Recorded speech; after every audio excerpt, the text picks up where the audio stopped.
Dans ces moments qui semblaient être une perturbation, les gens se sont levés. Ils n'ont pas regardé à ce manquement. Mais tout le monde était chaud dans la louange, dans l'adoration. C'est ça un peuple véritablement qui aime son Dieu. Qu'il en soit béni et magnifié. Jésus.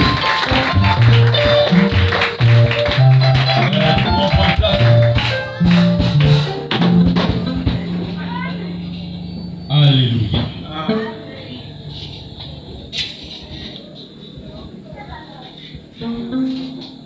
Je suis bien heureux de voir que il y a des personnes qui sont là depuis le début de ces moments. Depuis jeudi, ces personnes-là sont là. La journée de vendredi est passée, ces personnes étaient là. Et aujourd'hui, samedi, ces personnes sont là. C'est une grâce. Mais comme dit la Bible, vaut mieux la fin des choses. Ceux qui ratent ce jour vont sûrement rater quelque chose. Et ceux qui sont venus seulement ce jour, peut-être que votre part était pour ce jour. Donc, ayons notre entendement ouvert pour comprendre ce que le Seigneur a prévu pour nous ce jour. Mais pour les autres qui n'étaient pas là, on va quand même faire un petit résumé de tout ce qui s'est déjà dit. Nous avons dit que tout homme doit avoir une vision. Tout homme doit avoir une vision. C'est ce qui permet à toute personne d'être en activité. C'est ce qui permet à toute personne d'avoir une vie qui a du sens. Parce que s'il n'y a rien accompli dans la vie, eh bien notre vie n'a pas de sens. Imaginez un peu, là nous sommes en période de vacances, il y a certains, dès qu'on a donné les vacances, ils ont commencé par dire « Ah, je m'ennuie ». Mais pourquoi il s'ennuie? Parce qu'il ne fait rien. Si on lui demande « Mais ta journée », oh vraiment c'était n'importe quoi. Parce qu'il s'est ennuyé. Pourquoi il s'est ennuyé? Parce qu'il n'avait rien à faire. Mais c'est comme ça aussi notre vie. Si on n'a rien à faire, on va s'ennuyer toute notre vie. Et notre vie n'aura pas la peine d'être vécue. Donc, ayons une vision. Ayons des objectifs à atteindre. Et soyons engagés dans nos visions. Dans notre vision. Soyons engagés. C'est-à-dire qu'il faut qu'on tienne ferme à la réalisation de notre vision. Mais on a dit que les personnes qui sont capables de telles prouesses, de telles capacités, c'est des personnes qui sont debout. Des personnes qui sont prêtes à affronter toutes les difficultés de la vie. Ce sont ces personnes-là qui peuvent avoir une vision, qui peuvent amener à leur terme. On a dit que ces personnes doivent présenter les caractéristiques de la jeunesse, c'est-à-dire des personnes vigoureuses, des personnes qui ont des ambitions, des personnes qui veulent réaliser quelque chose. Donc ça n'a rien à voir forcément avec l'âge. Je vous ai pris l'exemple de mon petit frère. On va dire chiffrons 12 ans. Mais c'était le patron à 12 ans de toute une équipe. Il a fait bouger tout un village. Tout un village. 12 ans. Chiffrons, on va dire. Donc, ce n'est pas une question d'âge. Mais il est bon que les uns et les autres aient une vision. Afin que leur vie ait du sens. Afin de pouvoir réaliser quelque chose dans notre vie. Hier, on posait la question. Quelle est ta vision pour l'éternité? Est-ce qu'en rentrant à la maison, tu te reposais cette question-là? Est-ce que cette question t'est revenue? Est-ce que vraiment cette question te chiffonne? Est-ce que vraiment elle suscite quelque chose dans ton cœur? En fait, ça devait susciter quelque chose dans ton cœur. Parce que l'éternité, ça veut dire c'est pour toujours. Pour toujours. Donc, que cette question-là prenne de la place dans nos cœurs. Que nous cherchons véritablement à répondre avec franchise, avec notre cœur. Parce que notre cœur, nous ne pouvons pas le cacher à notre Dieu. Il voit tout, il sait tout. Alléluia. La Bible dit que Dieu a prévu pour nous des œuvres bonnes, pour que nous puissions les pratiquer. Il a fait pour nous des projets de paix et non de malheur. Il a prévu toutes choses bonnes pour ses enfants. Donc en fait, en réalité, tout ce qu'il veut, c'est notre bien. Il nous connaît. Il sait ce qui est bon pour nous. Imaginez un peu, nous aujourd'hui on fabrique les robots. Des robots véritablement intelligents. Donc on peut dire que nous sommes les créateurs l'homme est le créateur des robots. Imaginez à un moment donné si le robot pouvait avoir une âme, un esprit. Donc en fait le robot pouvait réfléchir et prendre ses décisions. Que tout ce que le robot fait n'est plus un programme. Que le robot dise, toi qui as créé le robot, tu lui diras, écoute, tu es un robot, tu as les fils électriques un peu partout, ne passe pas là où il y a de l'eau. Ne passe pas dans des milieux qui sont un peu froids, etc. Ne fais pas ceci, ne fais pas ça. Parce que c'est toi qui l'as créé. Tu sais ce qui est bon pour lui, c'est ce qui ne l'est pas. Le robot va se dire, mais regarde-moi celui-là. Parce que moi j'ai envie d'aller me jeter dans l'eau. Où est son problème? Tu vas te jeter dans l'eau, tous les circuits grillent et puis c'est fini, tu es mort. Donc lui, il sait ce qui est bon pour nous. Donc, il n'y a pas d'intérêt pour nous à aller contre ce qu'il nous dit, contre sa parole. Alléluia. Ce que Dieu veut, c'est que nous puissions le connaître lui, son Fils, et que nous puissions porter du fruit en abondance et en toute saison. Si on vient à le connaître, à le découvrir, cela passe d'abord par une intimité avec cette personne. Quand nous sommes ici, on regarde les gens, on ne sait pas qui est qui. Si on ne sait pas encore rapprocher de la personne, passer du temps avec cette personne, on ne saura jamais qui est cette personne. On se contentera toujours de l'apparence des choses. Donc, il faut avoir une certaine intimité avec notre Dieu. Comme ça, on vient à découvrir qui il est. Mais dès qu'on découvre qui il est, en réalité, on ne peut plus s'en passer. Et oui. Si on découvre son Fils, pour qui tout a été fait pour lui. Tout a été fait en lui. Mais si on découvre qui il est, on va se rendre compte qu'aller ailleurs, ça allait perdre du temps. Alléluia. Il dit qu'il veut que nous puissions porter du fruit. Mais le fruit, c'est quoi? C'est tout ce qui découle de l'amour de Dieu. C'est la bonté. C'est l'amour. C'est le partage. C'est la douceur, etc. Tout ce qui peut caractériser Dieu. C'est ça. C'est ce que lui veut voir manifeste en chacun d'entre nous. Mais aider l'autre, ça ne se fait pas seulement une fois et puis on passe. Ça se fait tout le temps. Aimer l'autre, on ne l'aime pas un moment et puis après on ne l'aime plus. C'est pourquoi il dit que nous devons porter des fruits en toute saison. Donc, à tout moment, quelles que soient les circonstances, on doit porter des fruits. Quelles que soient les circonstances, on doit aimer notre prochain. Alléluia. C'est ce que Dieu veut. Parce que c'est lui qui nous a créés. Et je disais hier que la vision donc de Dieu, c'est de nous savoir auprès de lui au paradis. Peu que soit tout ce que l'on va faire sur terre, mais à la fin, il faudrait bien que l'on soit au paradis avec lui. Alléluia.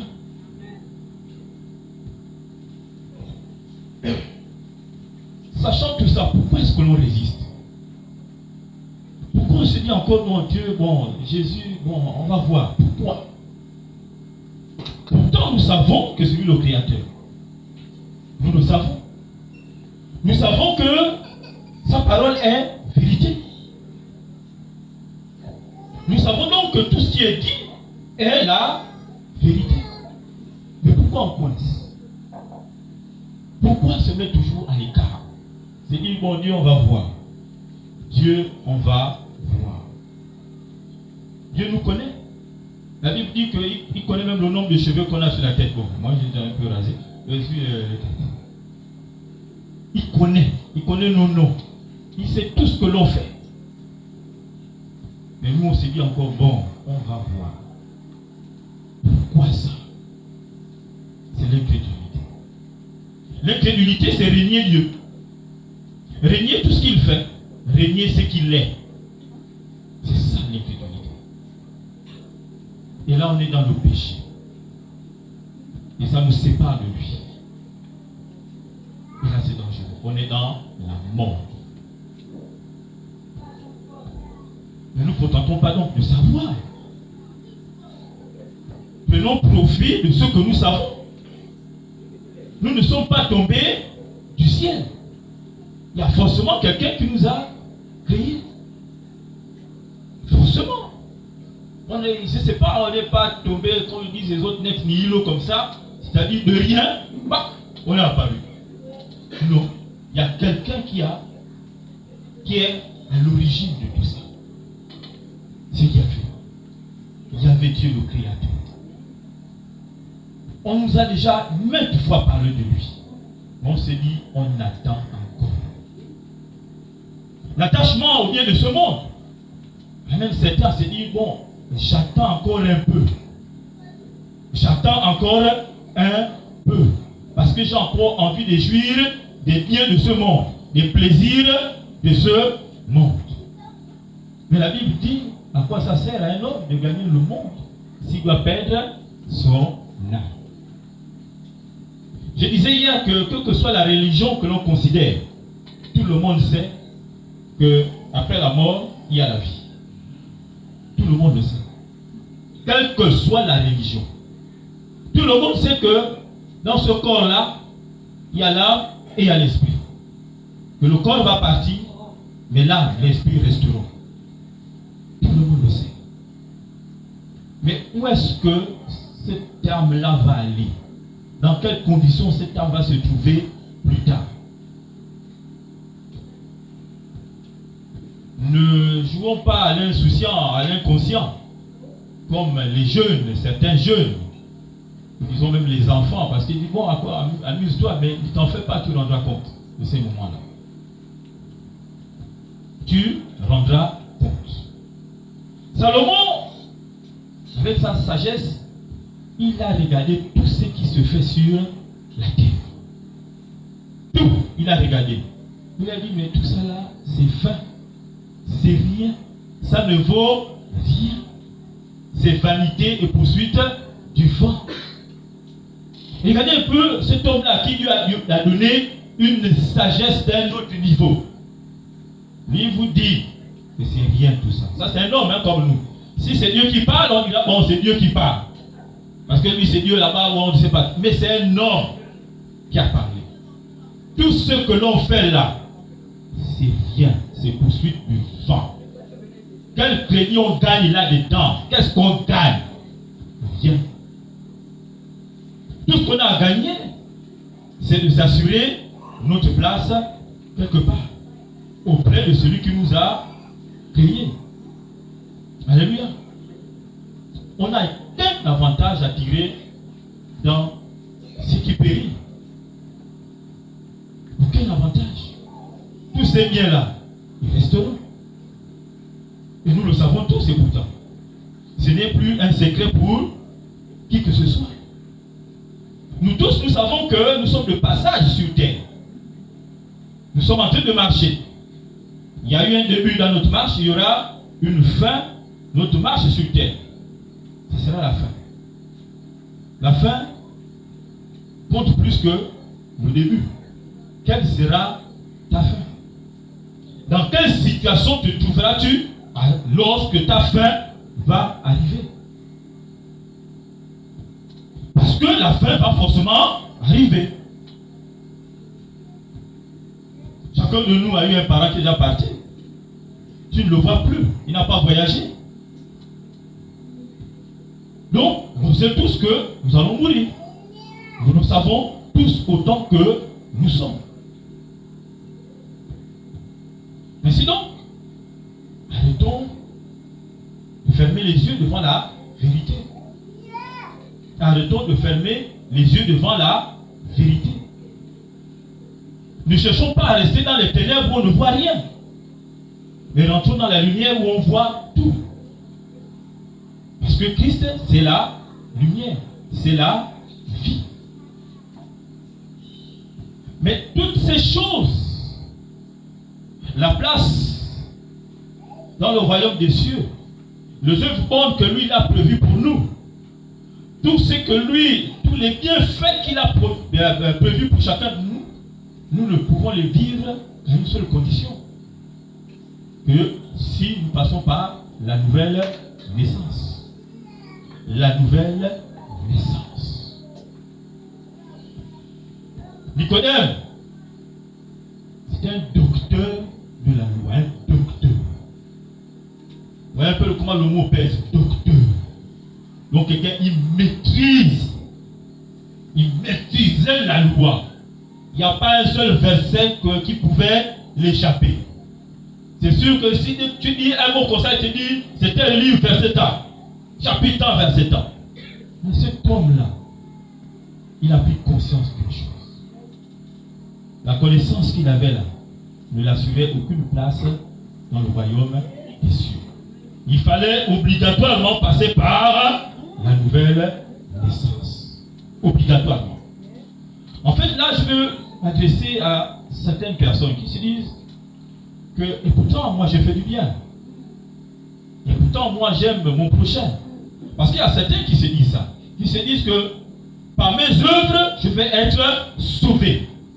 Parce qu'il faut le reconnaître, il y a des personnes du monde qui sont des personnes magnifiques, mais qui leur manque une seule chose, accepter Christ. Mais tout ce qu'on demande aux chrétiens de faire, eux le font. Mais pourtant, ils sont perdus. Et pourtant, ils sont perdus. C'est comme Nicodème connaissait la loi, mais il était perdu. Il était perdu. Donc, ce n'est pas la peine de se dire que moi, je balaye l'église, moi je fais ceci, moi je fais cela, je donne les dîmes, les offrandes. Mais tant que tu n'es pas passé par la nouvelle naissance, tout ça c'est zéro. Ça ne te donne aucune place dans le royaume des cieux. Ta faim. Ta faim. Parce que c'est là, c'est de ce dont il est question, la faim. Et partant, l'éternité. Est-ce qu'on y pense? Et il faut véritablement qu'on y pense. Est-ce qu'il y a un moment favorable pour accepter Christ? Y a-t-il un moment favorable? On s'est dit, bon, c'est à ce moment-là que je peux accepter Christ. Je ne sais pas. Mais je ne pense pas. Parce qu'une fois de plus, demain est un menteur. Le Seigneur a dit que le Père là, lui-même il a décidé, hein, la date, le moment de son retour, c'est avec le Père. Il viendra comme un voleur. Comme je disais hier, la mort ne donne pas de message. Il te dit que j'arrive dans une semaine. Arrange ta vie. Il n'y a pas de WhatsApp, il n'y a pas de Facebook. Il dit arrange ta vie. Il n'y en a pas. Il vient et puis c'est terminé. Y a-t-il un moment favorable? Je me rappelle, en Libreville, encore un peu plus jeune, j'étais à la maison et j'ai vu un groupe de personnes passer, des gens que je connaissais du quartier. Il y avait, je pense, 3 filles et un garçon. 3 filles. Oh, bonjour, comment ça va? Oui, ça va. Comment vous allez? On fait un tour au marché là, on arrive. Ils sont passés. Peut-être 2 ou 3 minutes après, je vois le garçon qui passe en courant. Il repasse avec sa mère. On s'est dit non, il y a quelque chose qui va pas. On monte tous à la route. Les 3 filles écrasées. Les 3 écrasées. Il y a une, elle était enceinte. Elle est partie avec son enfant. Vous voyez un peu une personne que je viens de saluer. Enfin, les personnes que je venais de saluer sont parties. Elles sont parties. On met les mains sur la tête. Et c'est quoi tout dit? Mais vraiment, quand ils sont passés là, je les ai salués. Oh Seigneur. Mais elles sont déjà parties. Imaginez un peu que ces personnes-là, que quelqu'un soit passé chez eux, se dit, bon, Dieu vous aime, Jésus est là, machin. Bon, d'accord, retrouvons-nous le soir, on va voir ça. Retrouvons-nous le soir, c'est même pas demain, hein. Retrouvons-nous le soir. C'est fini. C'est terminé. Elles sont parties. Donc, il n'y a pas un moment favorable pour accepter Christ. Quand ça te touche là, c'est là où il faut le faire. C'est pas après. C'est pas après. Parce que même là, on est dans l'église là. Tu sors là-bas. Lui là, il parle trop. Je m'appelle d'abord prendre un petit jus là pour me rafraîchir. Tu sors là. On est en plein séminaire. Hein? Il y a un fou là-bas qui sort là-bas, il est dans son vin. Bah! Tu es mon là. Le séminaire là, tu ne se déroulait. Hein? Et là, on venait de demander qui va accepter Christ. Ah, lui aussi avec sa demande là. Bah! Fin! Comme disent les autres, nous battent. C'est sur le champ. C'est même pas dire que bon, tu n'as même pas le temps de dire, oh, c'est pas fin. À la seconde, tu es mort. Donc même le temps de dire, oh Seigneur, prends-moi, il n'y a pas. Il n'y a pas. Tu es parti. Tu es parti. Donc, il n'y a pas de moment favorable. Dès que ça te touche là, n'hésite pas. N'aie pas honte. Pour que lui aussi n'ait pas honte de toi. Alléluia. Est-ce qu'il y a une circonstance favorable pour venir en Christ? C'est-à-dire qu'il faut que quelque chose se passe pour que tu viennes en Christ. Parce qu'il y a certains qui sont venus en Christ. Bon, moi j'étais malade, il m'a guéri. C'est comme ça qu'il arrive en Christ. L'autre, bon voilà, moi j'étais tout le temps poursuivi par les sorciers. Bon, il m'a délivré de ça, il vient en Christ. Donc, tu attends aussi que quelque chose t'arrive pour venir en Christ. C'est ça. Mais si tu attends ça, mais tu risques d'attendre longtemps, jusqu'à ce que la mort arrive. Après tu vas te dire, oh mais j'attendais que quelque chose se passe. Je ne suis même pas tombé malade. Les sorciers ne me poursuivaient même pas. Mais il n'y a rien. Tu es parti. Moi, quand j'ai accepté Christ, je vous ai dit, en fait, j'étais encore enfant. On peut se dire, bon, il était encore enfant. Mais je vous ai aussi dit par la suite que le malin m'a donné un balayage. Je suis tombé. Je suis tombé pendant de longues années. Avant d'avoir la force de me relever. Je me suis quand même relevé. Mais ce qui m'amène en Christ, c'est pas que j'étais malade. C'est pas que les sorciers me poursuivaient. C'est pas qu'il y avait tel problème dans ma vie. Non. Le discours, la parole qui a été donnée m'a suffi. Je n'avais aucune maladie pour dire que voilà, moi il faut que j'aille là-bas. Il ne s'est pas passé d'événement particulier dans ma famille, dans ma vie, pour que j'accepte Christ. Rien de tout ça. Je me rappelle au jour du baptême, on se retrouve à l'église, on a donné la parole aux uns aux autres. Bon, vraiment, merci Seigneur, parce que vraiment avant j'étais un bandit, l'autre, oh, moi j'étais ceci, moi j'étais... En fait, moi, quand on me donne la parole, je dis bon, ben, moi, j'ai trouvé que suivre Christ, c'est bien. C'est tout. Il n'y a pas que j'étais ceci, là, j'étais pas. J'ai trouvé que la parole là, elle est bien. J'ai trouvé que vivre selon cette parole là, c'est bien. Et je me suis engagé. Donc, il n'y a pas à attendre une situation pour pouvoir accepter Christ. C'est la Et ce qui est même dangereux avec les autres situations, c'est que quand on arrive en Christ, on vient par reconnaissance. On vient le servir par... En fait, on vient dans la maison par reconnaissance. Et en réalité, on ne sert pas Dieu par reconnaissance. On sert Dieu par amour. On sert Dieu par amour. Le pasteur avec qui j'étais à Libreville, il avait été empoisonné. Et c'est Dieu qui a permis à ce qu'il sorte de là. Lui-même, païen, hein, il a reconnu que là, c'est Dieu qui a agi. On l'avait empoisonné avec les moustaches de panthère. En fait, ça, on ne tergiverse pas avec, tu meurs. Et lui, il est sorti de là. Et il a dit, par reconnaissance, Seigneur, ce qu'il a fait pour moi, je vais le servir. Mais un jour, sur la nationale, à l'OP, cette zone-là, il est en mission, il fait un crash. La voiture se retrouve sur une branche d'un arbre. Ouais, la zone de la l'OP et autres, c'est des ravins où quand tu regardes là, tu vois ça en bas comme ça là.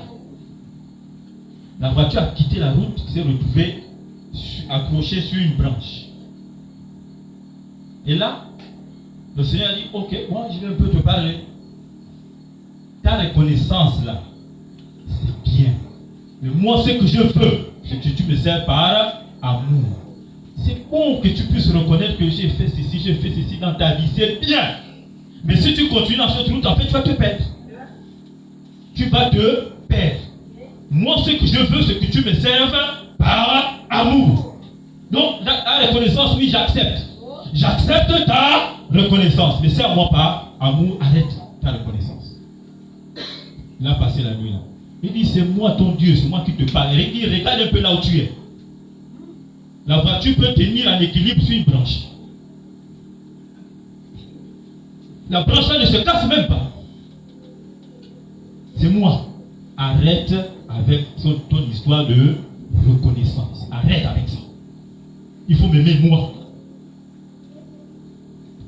Il faut m'aimer moi. Donc, attention avec ça. Il n'a pas dit de ne pas être reconnaissant.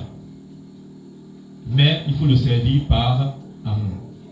Le matin, les gens sont arrivés. En fait, tout le monde était là. Mais en fait, la voiture ne tombe pas. Pourquoi? Sur une branche. La voiture, vous voyez un prado, un grand prado là, sur une branche.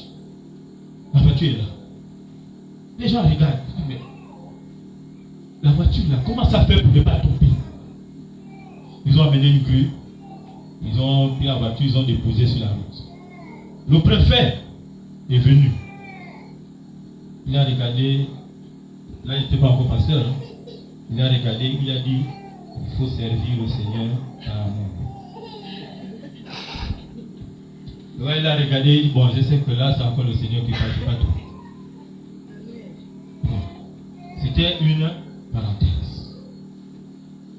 Pas par reconnaissance, mais par amour. Parce que le Seigneur, il a donné les commandements. Aime ton Dieu de toute ta force, de toute ton âme, toute ton énergie, de tout. Aime-le. Et ensuite, aime ton prochain. Tout est là-dedans. L'amour. Et lui-même, il a dit qu'il est amour. Alléluia. Donc, venons à lui. Venons à lui. Nous n'avons pas à avoir honte. Nous n'avons pas à tergiverser. Pas du tout. Christ est la seule porte, la seule qui conduit au paradis, qui conduit à la vie éternelle. C'est Christ seul. Et il a déclaré, je suis le chemin, la vérité et la vie. Nul ne vient au Père sans passer par moi. Tant que tu vas persister à régner Christ, tu resteras dans les ténèbres. Cherche-le de tout ton cœur et tu vas le trouver. Et d'ailleurs, c'est lui-même qui se laisse trouver. Il les Saintes Écritures. C'est lui-même qui se laisse trouver par celui qui le cherche. Tout le monde a déjà pratiquement joué à ces jeux-là, où on a mal au foulard à quelqu'un. Après on dit attrape l'autre. Après on dit je suis ici, tu cours. Oh non, je suis ici, tu cours. Est-ce que celui-là qui a le bandeau sur les yeux là peut attraper quelqu'un si la personne là ne se laisse pas attraper? Vous êtes sûr? On est dans la salle là. On met les bandeaux à quelqu'un. Moi j'écris là, je suis ici, tu cours là, tu suis quand même le sol là. Ouais, je suis ici, tu cours. Tu vas m'attraper si moi je ne veux pas que tu m'attrapes. Toi tu as les yeux bandés. C'est fermé. Tu ne pourras jamais m'attraper. Pour que tu m'attrapes, moi-même je dois venir, tu me touches, je t'ai attrapé. Et d'ailleurs c'est comme ça qu'on faisait. Quand tu étais un peu fatigué de voir l'autre là, toi si tu avais envie de courir un peu les yeux fermés, tu venais là, tu le frôles là, il t'attrape. Je t'ai attrapé.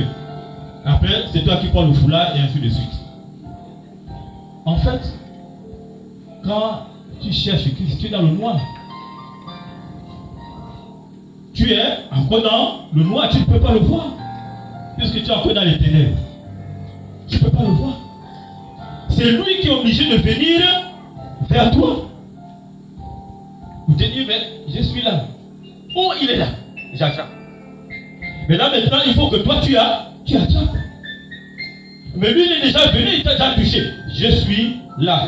Mais si tu ne fais pas ça, si tu n'attrapes pas, mais il va toujours te cogner comme ça. Mais je suis là. C'est à toi de dire, il est là. J'attrape. C'est le geste que tu dois faire pour dire, oui, j'accepte Jésus comme sauveur et Seigneur dans ma vie. Ça, c'est le geste qui te reste à faire. Lui, il a déjà tout fait. Il s'est rapproché.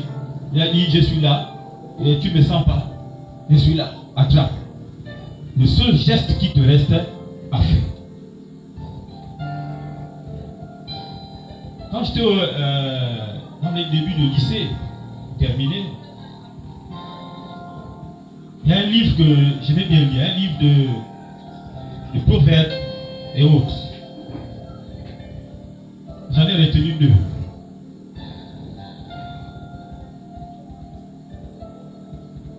L'une de ces citations, ces proverbes, c'était que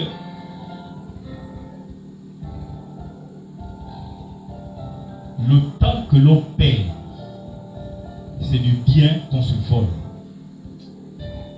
Le temps que l'on perd, c'est du bien qu'on se vole. Il a dit, amassez-vous votre trésor sur terre. Mais c'est vrai que si toi, ta moisson, parce que ta moisson, c'est ce que tu fais pour lui. Tu t'amasses un trésor là-bas. Tu travailles pour lui, tu t'amasses un trésor là-bas. Et si tu viens à la fin, tu auras ta rétribution à la fin. Tu l'auras dans les cieux. Mais quelle sera ta provision? Quelle est la quantité de ta provision là-bas? Le temps que l'on fait, c'est du bien qu'on se voit. On gagnerait à être avec Christ le plus tôt possible pour nous faire un plus grand trésor. Le temps que l'on perd, c'est du bien qu'on se voit. Je vais m'effacer une fois de plus. Mais ce que je viens de dire, si ça a trouvé un sentiment de quelqu'un qui n'a pas encore accepté Christ, que cette personne fasse le pas. Parce que Christ l'a déjà bousculé pour dire, je suis là. Attrape maintenant. On vient de voir qu'il n'y a pas un moment favorable pour accepter Christ. Ou une situation favorable. C'est dès que ton cœur te le dit, te le demande. Parce que ton cœur aspire à ça. Ne refuse pas ça à ton cœur. Ne refuse pas ça à ton âme. Parce qu'on parle aussi à notre âme, comme David pouvait le faire. Mon âme bénit le Seigneur. Il parlait à son âme. Parle à ton âme.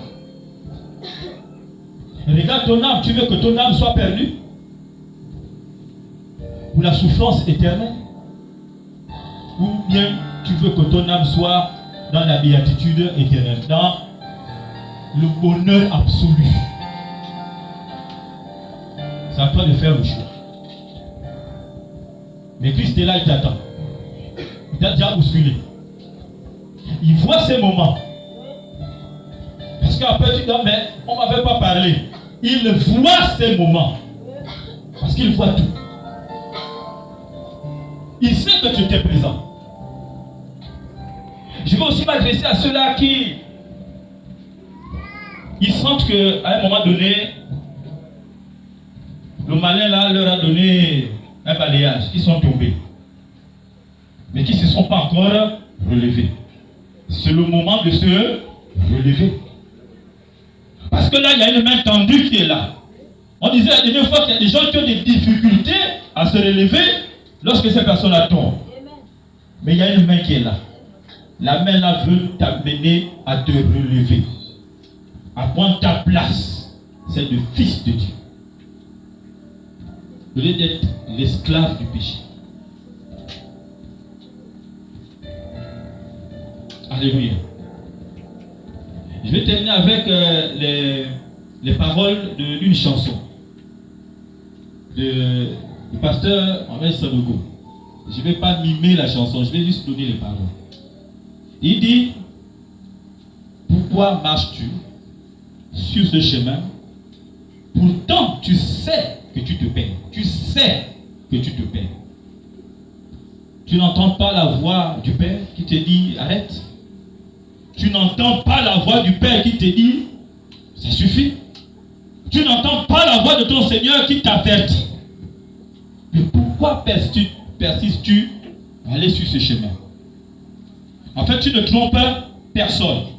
Pourquoi continues-tu à te mentir? Parce que tu sais que tu es en train de te perdre. Accepte Christ maintenant, parce que les moments, il y a des moments où viendront, il y a des moments qui viendront où il sera trop tard. Et quand c'est trop tard, ça veut dire que c'est trop tard, tu es perdu. Pourquoi marches-tu sur ce chemin? Pourquoi persistes-tu à te mentir? Et pourtant tu sais que tu te perds.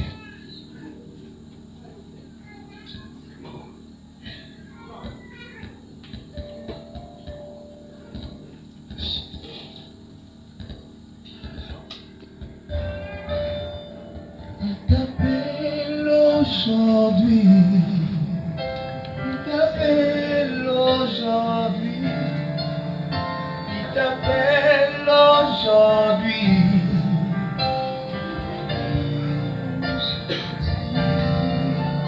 il t'appelle aujourd'hui,